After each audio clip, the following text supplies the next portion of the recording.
الحمد لله الذي كتب الآثار ونسخ الآجال وقلوب عنده مفضية والسر عنده علانية الخلق خلقه والعبد عبده وهو الله الرؤوف الرحيم. أعوذ بالله من الشيطان الرجيم. بسم الله الرحمن الرحيم. فأما من طغى وآثر الحياة الدنيا فإن الجحيم هي المأوى وأما من خاف مقام ربه ونهى النفس عن الهوى فإن الجنة هي المأوى. صدق الله العظيم. وقال النبي صلى الله عليه وسلم سيأتي على الناس زمان الصابر فيهم على دينه كالقابض على الجمر او كما قال علیہ الصلاۃ والسلام. عزیز دوستو، بزرگوں، اللہ ہمارا جمع ہونا قبول فرمائے، ہماری عبادتوں کو قبول فرمائے. جو کچھ ٹوٹا پھوٹا ہو رہا ہے بے شمار کوتاہیوں کے ساتھ، خطاؤں کے ساتھ، کمزوریوں کے ساتھ، اللہ بس اپنے فضل و کرم سے قبول کر فرماوے تو یہ اس کا بہت بڑا احسان ہے. قیامت کے دن کوئی بھی انسان اپنے عمل کی وجہ سے جنت میں نہیں جا پائے گا، کوئی بھی نہیں. عمل تو ایک بہانہ ہے، دلیل ہے. آپ صلی اللہ علیہ وسلم نے صحابہ کرام کے درمیان ذکر فرمایا لا يدخل احدكم بعمله الجنہ، تم میں سے کوئی بھی اپنے عمل کی وجہ سے جنت میں نہیں جائے گا. تو صحابہ نے پوچھ لیا کہ ولا بلا انت یا رسول اللہ، آپ بھی؟ آپ نے فرمایا الا ان يتغمدني الله برحمته، مگر یہ کہ اللہ اپنی سائے میں مجھے ڈھانپ لے تو میں جنت میں داخل ہو پاؤں. عمل تو بہانہ ہے. باقی اگر موازنہ کیا جائے، کمپیریزن کرتے ہیں نا، ہم دونوں طرف رکھتے ہیں، ایک طرف اللہ کے انعامات احسانات کو رکھ دیں اور دوسری طرف ہمارا عمل کا عمل رکھ دیں، تو ایک پانی کے گھونٹ کے بدلے میں انسان اپنی زندگی بھر کے عمل دے دے گا، ایک پانی کے گھونٹ کے بدلے. اللہ کی ایک نعمت، اللہ کی ایک نعمت، اس کا مقابلہ ہمارے زندگی بھر کے اعمال نہیں کر سکتے. زندگی بھر کے اعمال، ایک نماز، ایک حج، ایک روزہ، ایک زکوٰۃ، تو کیا زندگی بھر کے اعمال نہیں کر سکتے. وَلَتُسْأَلُنَّ يَوْمَئِذٍ عَنِ النَّعِيمِ، قیامت کے دن تمہیں اللہ کی نعمتوں کے بارے میں پوچھے گا اللہ نعمتوں کے بارے میں، کیونکہ اللہ کا احسان ہے. ہمارا حق نہیں تھا کہ وہ دے. جوانی، خوبصورت جسم، آنکھیں، دل، ہمیں یہاں بیٹھا ہوا ہر کوئی صحیح سالم ہے، پورا جسم پراپر فنکشن کر رہا ہے، کوئی ضرورت نہیں پڑی.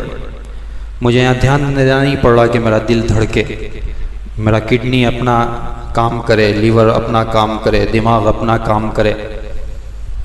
آنکھوں کی پلکیں جھپکانی نہیں پڑتی، مجھے ایسے نہیں کرنا پڑتا، اور اگر ہوتی ہیں تو مجھے ڈسٹرب بھی نہیں ہوتا دیکھنے میں. ایسے میں کرتا ہوں، مجھے دیکھنے میں ڈسٹرب نہیں ہوتا. ایک بیماری ہے جس میں آنکھوں کی پلکیں ڈھیلی پڑ جاتی ہیں، لٹک جاتی ہیں، تو انسان کو دیکھنے کے لیے یوں کھولنا پڑتا ہے، یوں. پھر اس کے لیے ایک چشمہ نکالا، ایک چیپیے جیسا ہم جو کہتے ہیں نا، یہاں لگا کر ایسے لگایا. میں نے ایک مرتبہ دہلی کی جامع مسجد میں میرے پاس ایک شخص بیٹھا تھا، تو اس نے یہ چشمے پہنے تھے، تو مجھے لگا کہ فیشن میں پہنے ہوں گے. جوان تھا، تو میں نے ملاقات کی، بیٹھا، تھوڑی دیر بات چیت ہوئی. میں نے کہا آپ نے یہ پہنے ہیں، کیا مقصد ہے اس کا؟ تو اس نے اتارا تو آنکھیں بند ہو گئی. پھر اس نے بتایا کہ ایک بیماری ہے جو بہت ریئر ہے، لیکن اس کا کوئی علاج نہیں ہے. اللہ ہمیں اپنی انعامات کی قدردانی کی توفیق عطا فرمائے اور انعامات کی سب سے بڑی قدردانی یہ ہے کہ ہم اپنی زندگی کو اللہ کے حکموں پر ڈال دیں. یہ اللہ کی انعامات کی سب سے بڑی قدردانی ہے. الحمدللہ کہنا، سبحان اللہ کہنا، اللہ کا بڑا شکر ہے، بڑا احسان ہے، یہ الفاظ ہے، یہ بھی ضروری ہے، یہ بھی ہونا چاہیے. لیکن اصل یہ ہے کہ ان صلاتی و نسکی و محیای و مماتی للہ رب العالمین، کہ جس نے دیا ہے اسی کے لیے نماز، اسی کے لیے جینا، اسی کے لیے مرنا، اسی کے لیے یہ رمضان، روزے، زکوٰۃ، حج، تسبیحات، یہ بھی ذکر، یہ اسی کے لیے ہے. یہ احساس انسان کو اندر سے پیدا ہو جائے، یہ انسان کو زندگی کے مقصد کی طرف لے جاتا ہے. انسان کو پتہ چلتا ہے کہ میں ایک مقصد کے ساتھ پیدا ہوا ہوں اور مجھے اسی مقصد کو فوکس کر کے جینا ہے. مقصد بغیر پنکھے کی بھی قیمت نہیں رہتی. کل ہی نکال دیں گے یہاں مسجد سے اگر پنکھا ہوا دینا بند کر دے، اے سی ٹھنڈ دینا بند کر دے، کل ہی جگہ. اور انسان جب اپنے مقصد کو چھوڑ دے تو اس کا حل کیا ہو جاتا ہے؟ بھول جاتا ہے اپنے مقصد کو دنیا میں. آج قرآن کریم میں آپ حضرات کے یہاں بھی 30واں پارہ تقریباً آدھا پڑھا گیا ہوگا، اگر کل آپ کا ختم ہے تو. کمال کی آیات آئی آج. میں قرآن لے کے ساتھ میں آیا تھا تو میں نے کہا تھوڑے بہت، کیونکہ کچھ معانی بہت بھاری ہیں 30ویں پارے میں، تو عجیب آیات تھی. آج میں نے آپ حضرات کے سامنے ابتدا میں پڑھی، یا آج قرآن کی تلاوت میں سنی. وَأَمَّا مَنْ طَغَى وَآثَرَ الْحَيَاةَ الدُّنْيَا، اللہ فرماتے ہیں کہ جس نے بغاوت کا علم اٹھایا، اللہ کا باغی ہو گیا. اللہ کے باغی ہونے کا مطلب کیا ہے؟ نہیں، اللہ تیری نہیں مانوں گا، میں اپنی خواہشات پہ جیوں گا، اپنی شرطوں میں. مائی لائف مائی رولز، کسی کی نہیں سنوں گا، میں اپنی شرطوں پہ جیوں گا، چاہت کو پورا کروں گا، خواہشات پہ. فَأَمَّا مَنْ طَغَى وَآثَرَ الْحَيَاةَ الدُّنْيَا، اس نے دنیاوی زندگی کو پرائیورٹی دے دی. دنیاوی زندگی کو پرائیورٹی دے دی. اس کے سامنے ہر وقت حلال حرام آیا، آپشن آتے ہیں. مال اللہ نے مقدر لکھا ہے وہ ملے گا. انسان راستہ چوز کرتا ہے کہ مجھے حلال سے کمانا ہے، حرام سے کمانا ہے. انسان راستہ سلیکٹ کرتا ہے. کروڑ ملیں گے، تم اپنی چاہت میں آگے بڑھ کے حرام والا لے لیا تو حرام سے آئے گا. اللہ نے تمہارے لیے مقدر لکھ کر رکھا ہے. وَآثَرَ الْحَيَاةَ الدُّنْيَا، دنیاوی زندگی میں اپنی خواہشات کو ترجیح دی.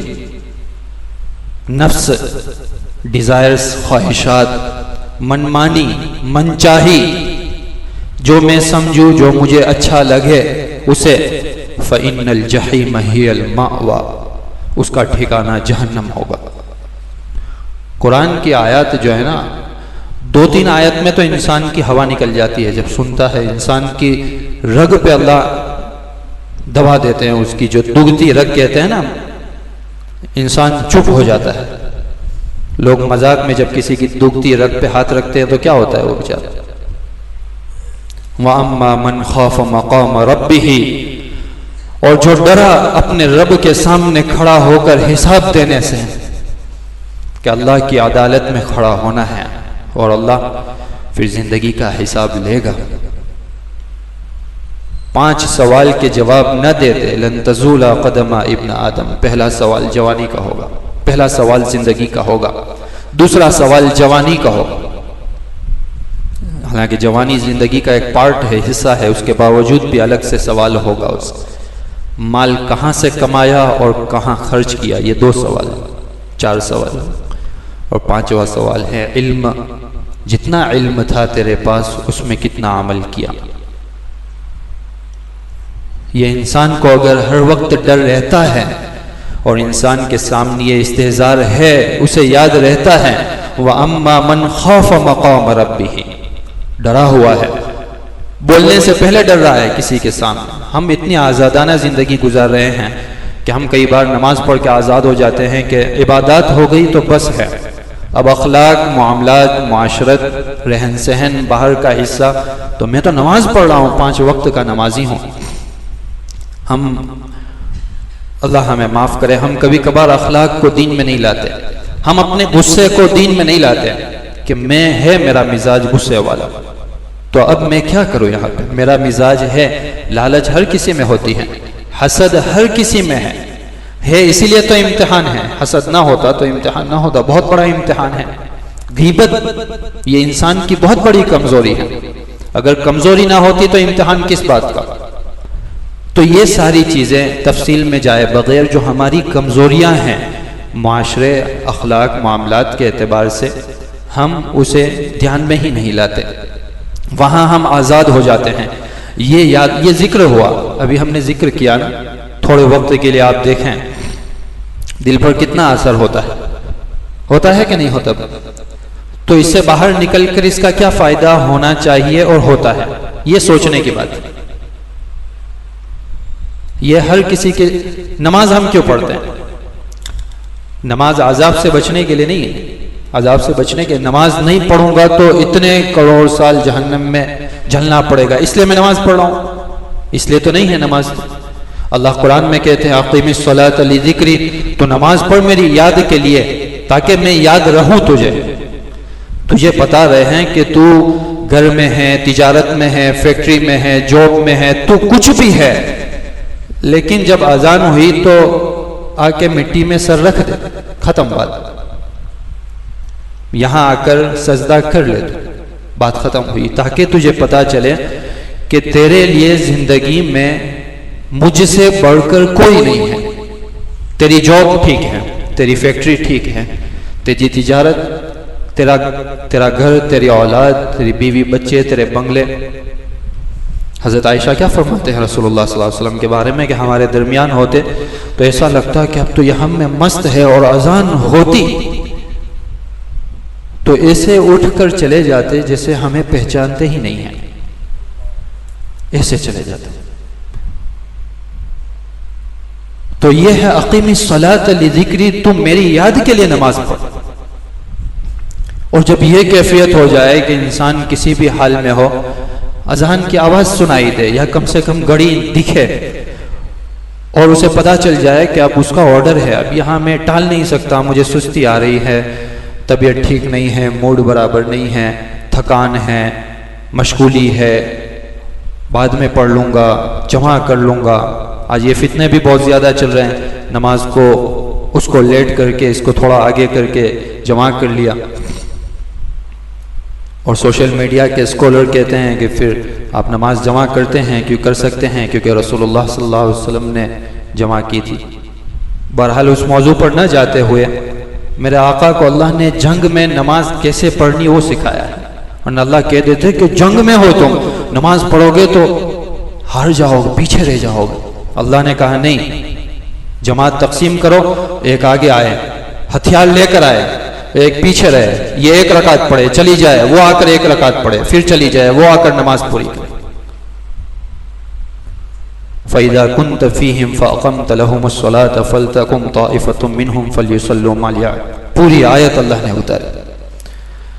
تو میری یاد کے لیے نماز پڑھو تاکہ تمہیں اس بات کا استحضار رہے کہ میں ہوں۔ اور یہ ذکر کا مقصد بھی یہی ہے کہ یہاں اللہ کو اتنا بلوایا جائے، اللہ کا ذکر اتنا کیا جائے کہ اللہ یہاں اتر جائے، پھر دل روشن ہو جائے، اور پھر اللہ باہر یاد رہے۔ یہ سب سے بڑا تزکیہ ہے۔ کیا ہے تزکیہ؟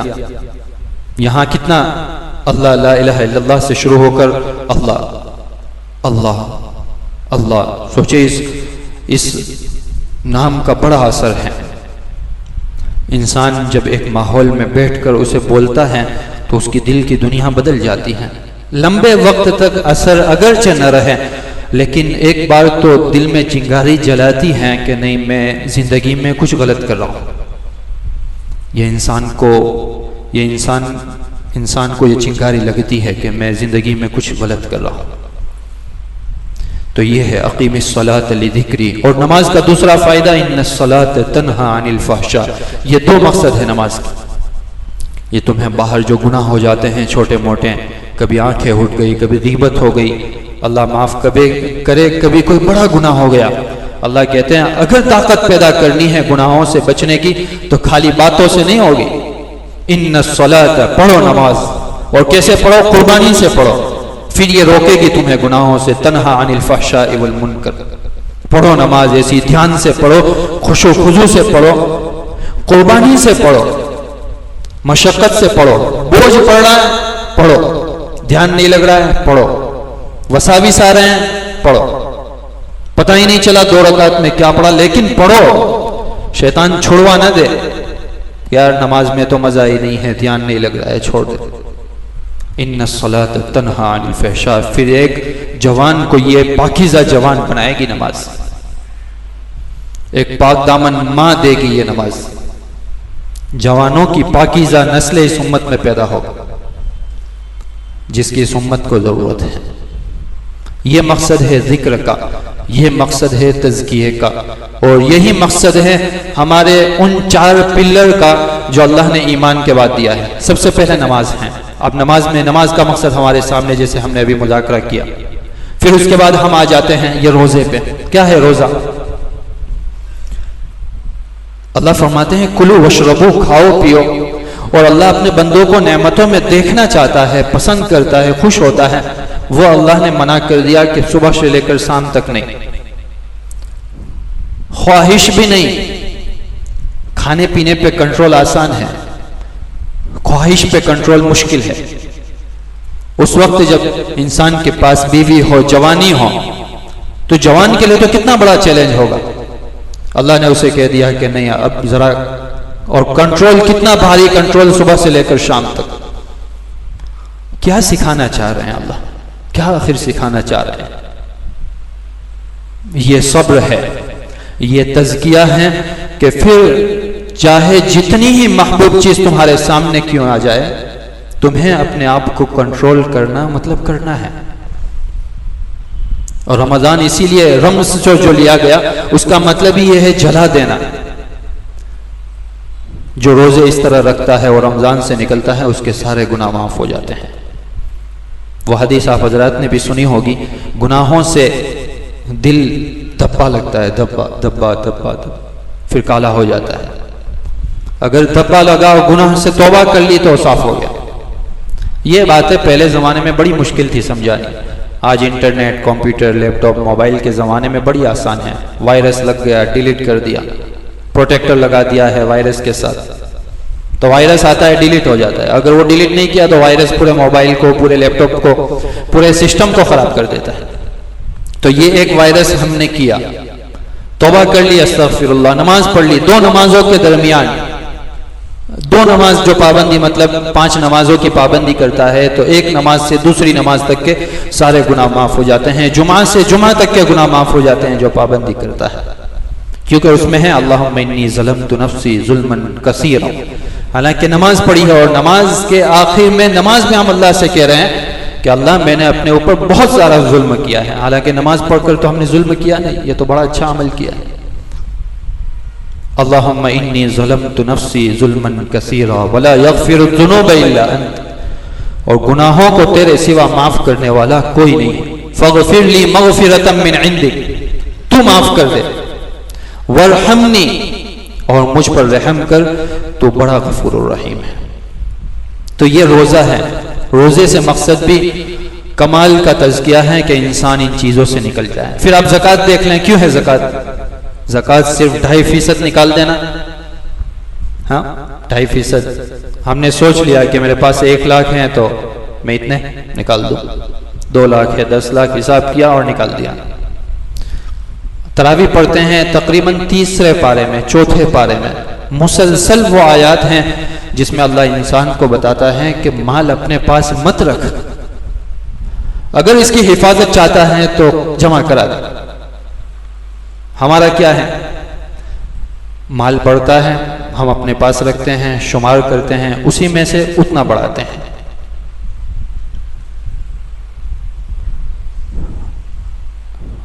مال کی محبت انسان کے دل میں کوٹ کوٹ کے بھری ہوئی ہے،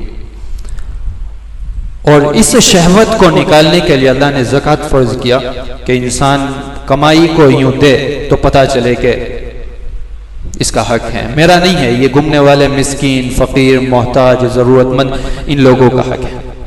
اور بہت کم ہے، 2.5%، کوئی زیادہ نہیں ہے. اور زکوٰۃ کا نام بھی اسی لیے رکھا گیا تاکہ اس سے صفائی ہو انسان کی.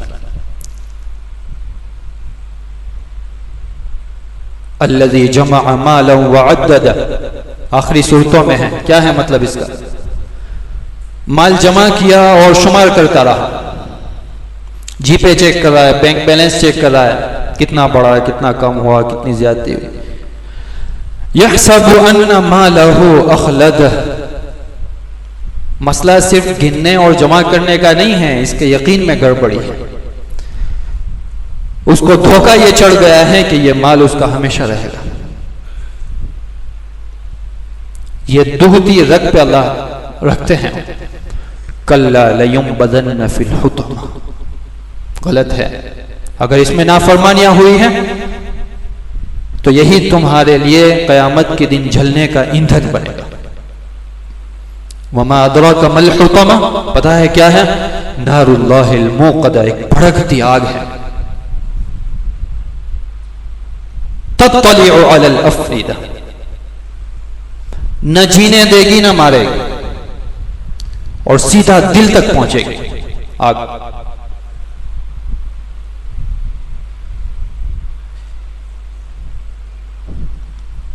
حج ہے، کیا ہے؟ جن جن لوگوں نے عمرہ کیا ہے، حج کیا ہے، اللہ ہم سب کو اپنے گھر پر بلائے اور ہمیشہ بلاتا رہے. اور یہ ایسی جگہ ہے کہ انسان پیسوں سے نہیں جاتا، وہاں نیت سے جاتا ہے. کتنے مالدار ہیں ابھی تک حج نہیں پڑی ہے، آپ دیکھیں، ان کے لیے آسان ہے جانا. فرسٹ کلاس ٹکٹ میں جاوے تو بھی آسان ہے، 20 لاکھ کا حج پڑے تو بھی آسان. خیر، تو جن لوگوں نے عمرہ کیا ہے، پہلی بار کعبۃ اللہ پر نگاہ پڑی، پہلی بار، اس کیفیت کو آپ لوگ یاد کرو. پہلی بار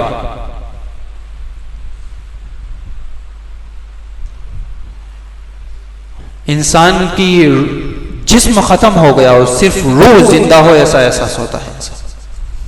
پہلی بار کعبۃ اللہ پہ نگاہ، اور انسان اس وقت جو روتا ہے، کتنا ہی سخت دل انسان ہو، چیلنج ہے. پہلی بار کعبۃ اللہ کو دیکھے گا، اگرچہ ویڈیو میں دیکھ چکا ہے، رو پڑے گا. خالی روئے گا نہیں، پھوٹ پھوٹ کے روئے گا.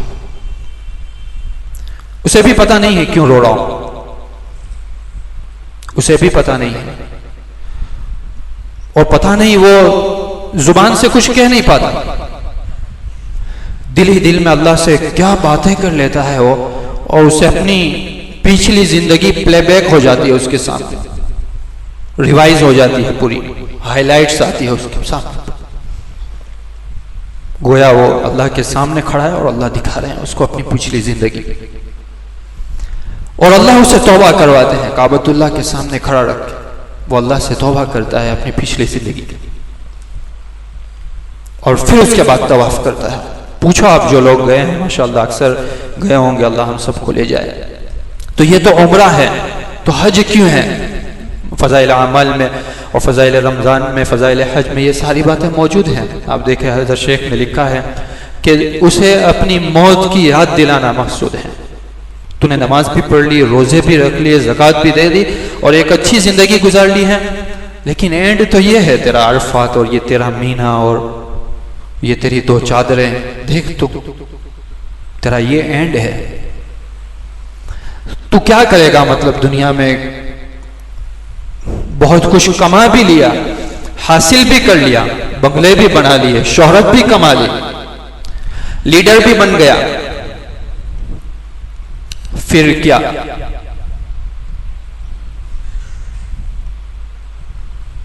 یہ سوال انسان کو روزانہ سوچنا چاہیے اپنے بارے میں. پھر کیا؟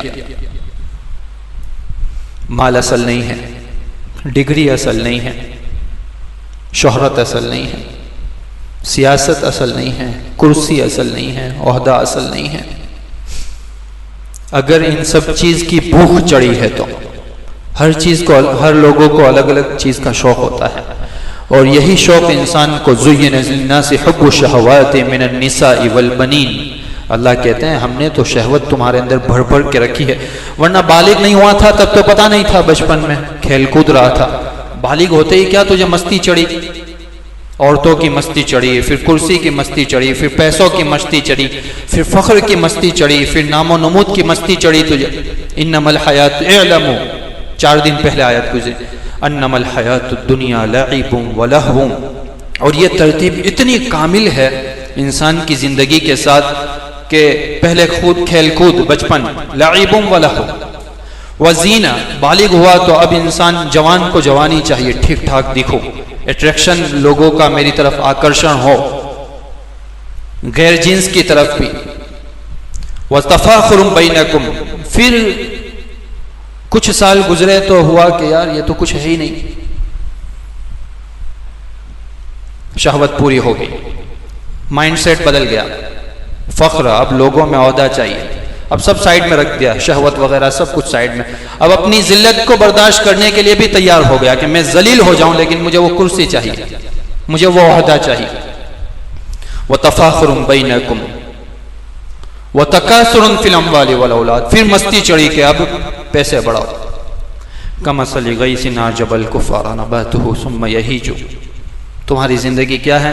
گزرو کبھی کھیتوں سے، وہاں دیکھو لوگ پانی ڈالتے ہیں، ہم بارش برساتے ہیں، کھیتی لہلہاتی ہے، پھر یکون حطاما، ایک وقت آتا ہے سوکھا کر دیتے ہیں، پورا ہوا اڑا کر لے جاتی ہے.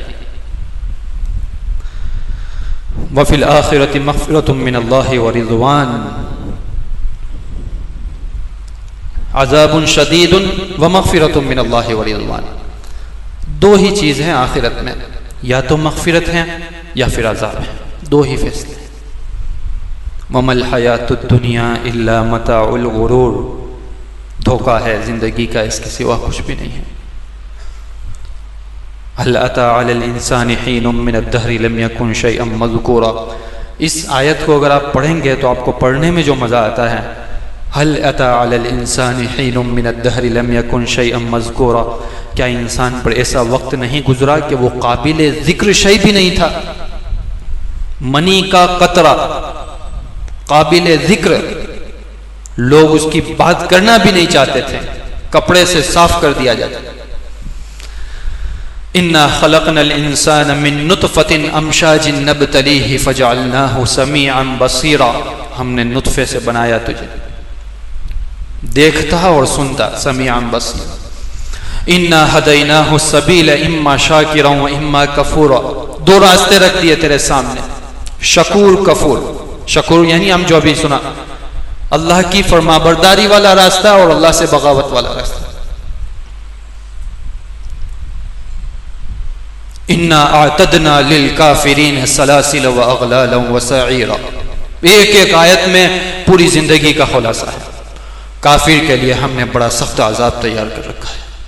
ان الابرار یشربون من کأس کان مزاجها کافورا. پھر ابرار کا ذکر، نیکوکار کا ذکر ہوتا ہے، اللہ تفصیل سے ذکر کرتے ہیں جنت میں انہیں کیا کیا دیں گے.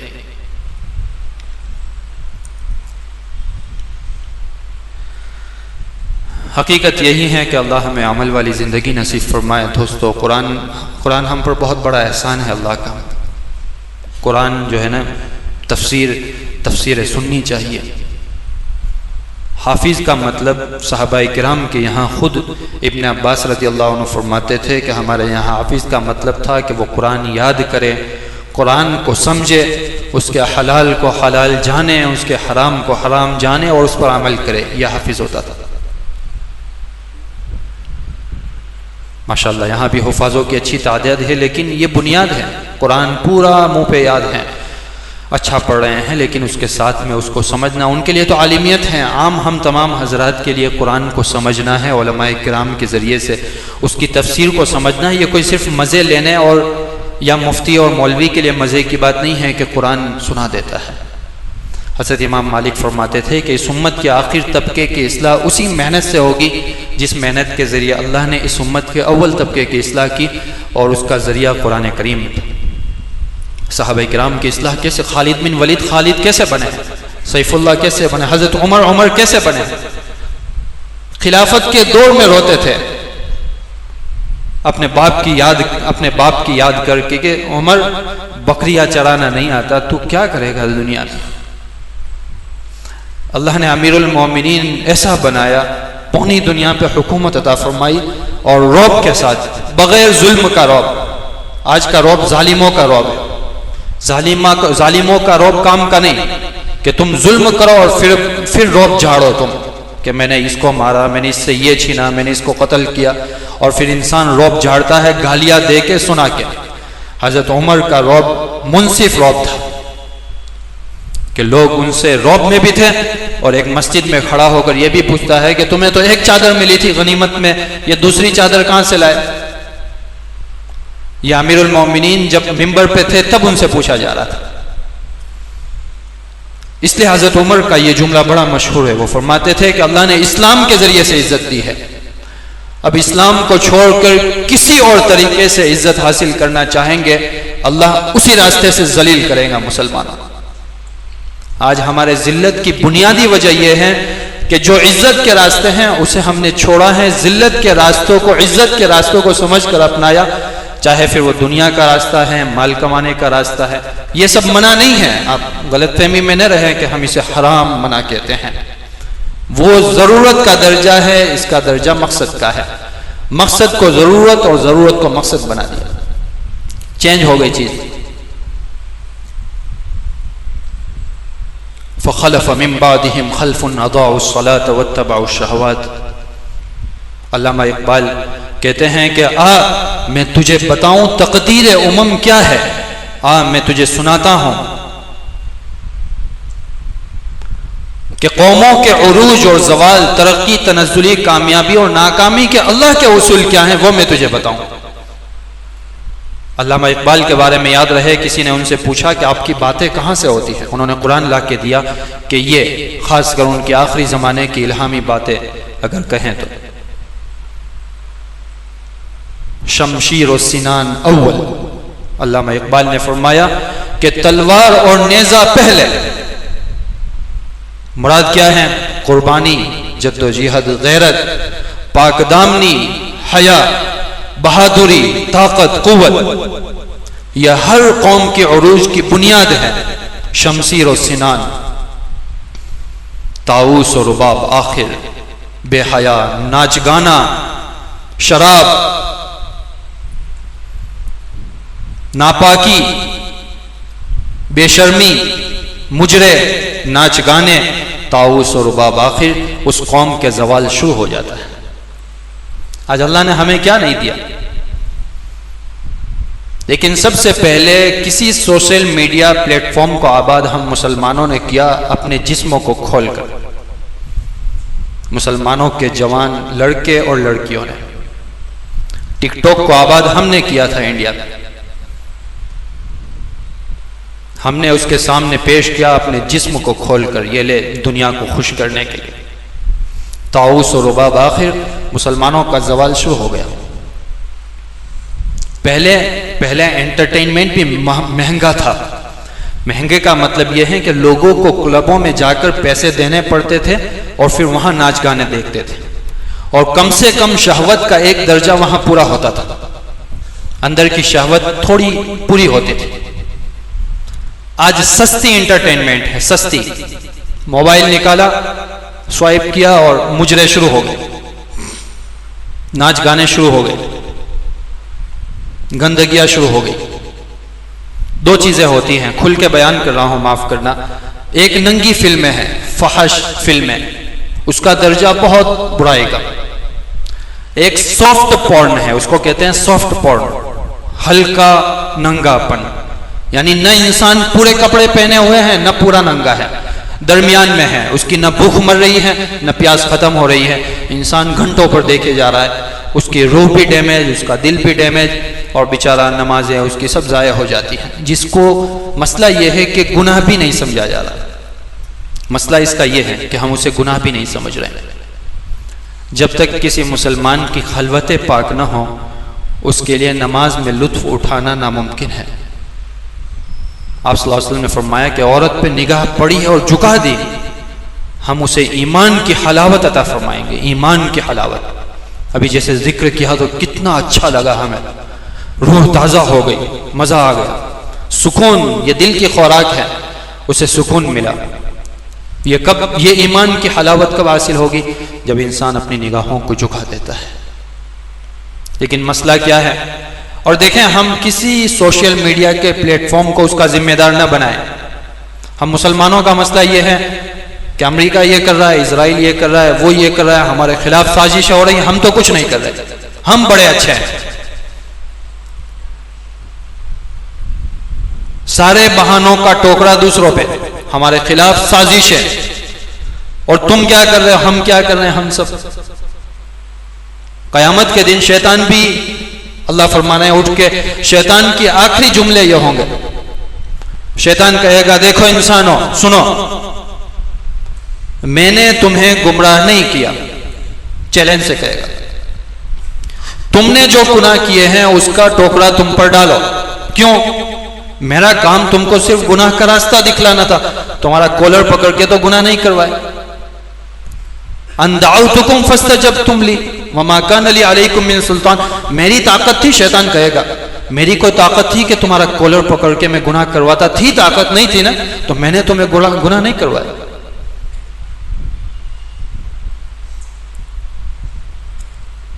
اس لیے ذمہ دار ہم سب ہیں۔ سوشل میڈیا کی بات نکلی، انٹرٹینمنٹ کی بات نکلی، آپ حضرات کو بتا دوں کہ ہمارا انٹرنیٹ ہم تمام کو ہم سے زیادہ جانتا ہے، ہم تمام سے زیادہ جانتا ہے۔ کیسے جانتا ہے؟ آپ نے یوٹیوب پہ، فیس بک پہ، انسٹاگرام پہ ایک ویڈیو ڈالی، دیکھی، اس کا سسٹم ہے، آپ 1 گھنٹہ دیکھیں گے تو اس نے تقسیم کیا ہے۔ پہلے وہ آپ کو جانے گا، آپ کو سمجھے گا کہ اس کو چاہیے کیا، کیونکہ آپ تو نئے پہنچے ہیں، سب کچھ دکھائے گا، یہاں وہاں، آپ کا اسلامک نام ہے، مسلم ہے، آپ تو یہ دکھائے گا۔ پھر دیکھے گا کہ وہ کبھی بیان بھی سن رہے ہیں، کبھی ناچ گانے بھی دیکھ رہے ہیں، کبھی یہ بھی دیکھ رہے ہیں، تو وہ ڈیزائن کر لے گا کہ یہ بندہ ہے نمازی، دین میں انٹرسٹ ہے، ایمان والا ہے، لیکن اس کو چلتا ہے گناہ بھی۔ پھر وہ آپ کو 50-50 کر دے گا، 2-3 بیان والی ویڈیو پھر ناچ گانے والی، 2-3 بیان والی ویڈیو پھر ناچ گانے والی۔ تو کیا ہوا کہ وہ آپ کو سمجھ چکا ہے کہ یہ بندے کو دونوں چلتا ہے، اچھا بھی چلتا ہے، برا بھی چلتا ہے، اس کو وہ دیتے رہو، اور وہ تو صحیح کر رہا ہے نا، اس کا تو دھندا ہے، وہ کیوں نہیں کرے گا؟ اس کو چاہیے کہ لوگ زیادہ سے زیادہ ویڈیوز دیکھیں۔ اب کب دیکھیں گے؟ وہ آپ کو سمجھ کر، ریڈ کر کے، انالیسس کر کے وہ آپ کو مال دے گا، تبھی تو آپ پھر سے اس کو دکان پہ لینے جاؤ گے۔ تو اس نے آپ کو پڑھ لیا پورا، پھر اچھے سے۔ ایک مرتبہ ہم بیٹھے تھے، میں نے 1-2 حضرات کو دکھایا، میں نے انسٹاگرام نکال کے ان کو بتایا، ریلز میں جا کر میں نے کہا آپ ویڈیوز گنو، کتنی ویڈیوز کے بعد یہاں گندی ویڈیو آئے گی، آپ دیکھنا ذرا۔ 34 ویڈیو کے بعد ایک گندی ویڈیو آئی، 34 ویڈیو کے بعد، اسلامک ویڈیو کے بعد۔ پھر میں نے اسے بھی نکال دیا، میں نے کہا اب 50 کے بعد آنی چاہیے، کیونکہ اسے پتا چل گیا ہے کہ یہ تو بالکل انٹرسٹڈ نہیں ہے، تو 60 کے بعد آئی۔ پھر مسلسل دیکھتے گئے، پھر تو ہم نے بھی چھوڑ دیا کہ وہ گندی ویڈیو دے ہی نہیں رہا تھا، کیونکہ اسے پتا ہے کہ اس کو جو مال چاہیے میری دکان سے، اگر وہ نہ ملا تو یہ چھوڑ کے چلا جائے گا، اس کا مطلب مجھے اس کو یہ مال نہیں دینا۔ یعنی ہمارا مسئلہ یہ ہے کہ ہم سارا جرم دوسروں پہ ڈالتے ہیں، وہ یہ کر رہا ہے، وہاں سے یہ ہو رہا ہے۔ نہیں، سب سے پہلے ہمیں اپنے آپ کو ذمہ دار بنانے کی ضرورت ہے، اور یہی مسلمان کی بیداری ہے، کسی اور پر کچھ نہیں۔ ہم نے کیا کیا وہ دیکھیں، ہمارا جرم کیا ہے، ہمارے گناہ کیا ہے، اور ہماری کمزوری کیا ہے۔ اللہ ہم سب کو معاف فرماوے۔ اس کے علاوہ دوستو دیکھو، اللہ بڑا غفور الرحیم ہے، فضل کرنے والا ہے۔ یہ بات ہمیشہ آپ کو یاد دلاتا رہوں، کبھی کبھار بات کرنے میں، مذاکرے میں اونچ نیچ ہو جاتی ہے، آپ جانتے ہیں ہم انسان ہیں، کبھی کیا جذبات ہوتے ہیں، تو ہم خاص کر یہ خیال رکھتے ہیں کہ سننے والے لوگوں پر کوئی ایسا اثر نہ پڑے کہ ہم تو بہت گنہگار ہیں اور اب تو ہم گئے کام سے۔ اللہ بڑا غفور الرحیم ہے، توبہ کی قدر اللہ کے یہاں بہت زیادہ ہے، اور گناہ ہے تبھی تو انسان ہے، ورنہ فرشتہ ہوتا اگر ہم سے۔ لیکن یہ جو سارا مذاکرہ اس لیے ہوا کہ ہم ذرا اپنا رخ بدلیں، اپنی آنکھوں کو کھولیں۔ واقعی رسول اللہ صلی اللہ علیہ وسلم کی خدمت میں ایک صحابی آئے اور بدو سے دوڑتے ہوئے آئے اور پوچھا کہ قیامت کے دن حساب کون لے گا؟ تو رسول اللہ صلی اللہ علیہ وسلم نے فرمایا کہ اللہ لے گا۔ تو وہ بدو نے کہا کہ ارے وہ تو کریم ہے۔ اچھا اللہ لے گا؟ ہاں، اس نے کہا اللہ لے گا۔ پھر وہ بھاگتا ہوا نکل گیا، بولے وہ تو کریم ہے، اور کریم جب حساب لیتا ہے تو احسان کا معاملہ کرتا ہے۔ آپ صلی اللہ علیہ وسلم اس کی بات دور تک سن رہے تھے، وہ یہ کہتا ہوا بھاگ گیا۔ یاد رکھیں قیامت کے دن انسان اس کے ساتھ ہوگا جس سے محبت ہے۔ صحابہ کرام وہ آئے، انہوں نے کہا قیامت کب آئے گی؟ تو آپ صلی اللہ علیہ وسلم نے سامنے سے سوال کیا تیاری کیا ہے وہ بتانا۔ تو تیاری نہیں ہے لیکن اللہ سے اور آپ سے محبت ہے۔ تو آپ صلی اللہ علیہ وسلم نے فرمایا کہ المرء مع من احب، پھر ٹینشن مت لے، قیامت کے دن انسان اس کے ساتھ ہوگا جس سے محبت ہے۔ قیامت کے دن اللہ ہر انسان سے پردے میں بات کریں گے، پرائیویٹ پرسنل، کوئی تیسرا نہیں، فرشتہ بھی نہیں، اور اس کے سامنے اس کا گناہ کا چٹھا کھول دیں گے۔ دیکھیے وہ دیکھ کر گمان کرے گا کہ آج تو گئے کام سے، تو وہ مایوس ہو جائے گا۔ اللہ اس سے کہیں گے کہ کیا تجھے نہیں لگتا میں نے دنیا میں تیرے ساتھ ستاری کا معاملہ کیا تھا؟ آج وہ کیا آنکھ اٹھاتا اللہ کے سامنے؟ اللہ کہیں گے دیکھو جنت میں نے تیرے سارے گناہ معاف کر دیے چلے۔ بڑا غفور الرحیم ہے اللہ۔ تو اللہ سے توبہ کریں۔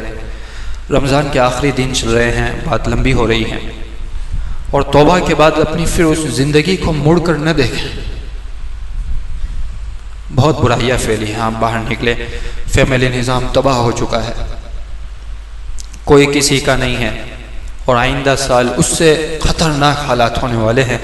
میں نے آپ کے سامنے ابتدا میں ایک حدیث پڑھی، آپ صلی اللہ علیہ وسلم نے فرمایا کہ قیامت لوگوں پہ ایسا زمانہ آئے گا کہ اپنے دین پر قائم رہنا سلگتے انگارے کو ہاتھوں میں تھامنے کے برابر ہوگا۔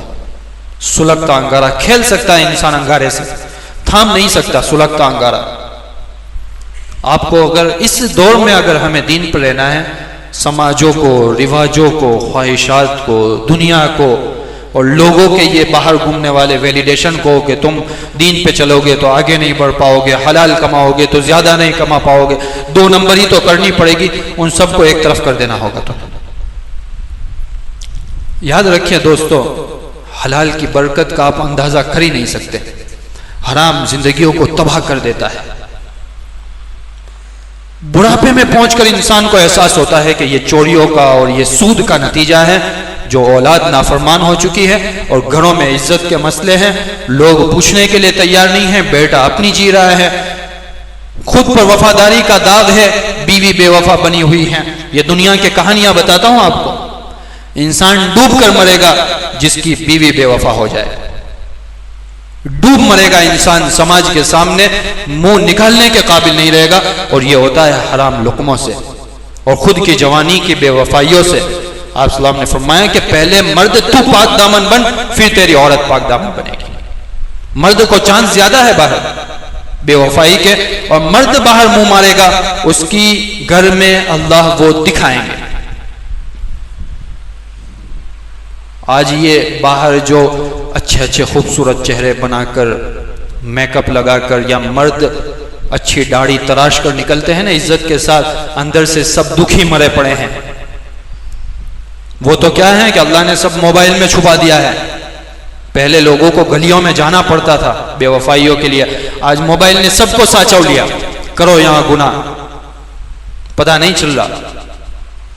حرام سے چانس ہی نہ دے، حرام 1 کروڑ 1 مہینے میں ملتا ہو پھینک دے اسے، ورنہ دیکھے کچھ وقت کے بعد اس کا نتیجہ اتنا زیادہ برا ہوگا آپ سوچ نہیں سکتے اس کا۔ لازمی ہے، آج نہیں تو کل ہوگا۔ ہمارا دھوکہ یہ ہے کہ ہم صرف آج کو دیکھتے ہیں۔ غزہ فلسطین میں اللہ کی مدد ابھی کیوں نہیں آ رہی؟ تو یہ تو نبیوں نے بھی پکارا تھا کہ اللہ اب مدد کب؟ تو اللہ کہیں گے انجام کہاں ہے؟ تم کیوں فیصلے کرتے ہو کہ غزہ والے ہار گئے، فلسطین والے ہار گئے؟ انجام دیکھنا، والعاقبۃ للتقوی۔ اللہ نے پڑوس ملک کو جتنی عزت دی تھی، اللہ وہاں سے نکال کے۔ بہرحال بات ختم کر رہا ہوں دوستو، اس لیے یہ ساری چیزوں کا خلاصہ یہ ہے کہ اللہ سے قریب ہونے کا راستہ اس کے فرائض ہیں، اور بندہ عابد نہیں بن سکتا جب تک حرام سے دور نہ رہے۔ اتق المحارم تکن عبد الناس، حرام سے بچ جا تو بہت بڑا عابد بن جائے گا۔ عبادتوں میں فرائض میں کمزوری رہی تو بھی اگر حرام نہیں ہے تو انسان عابد بنتا چلا جائے گا۔ سب کریں گے بھائی؟ اللہ ہم سب کو عمل کی توفیق عطا فرمائے۔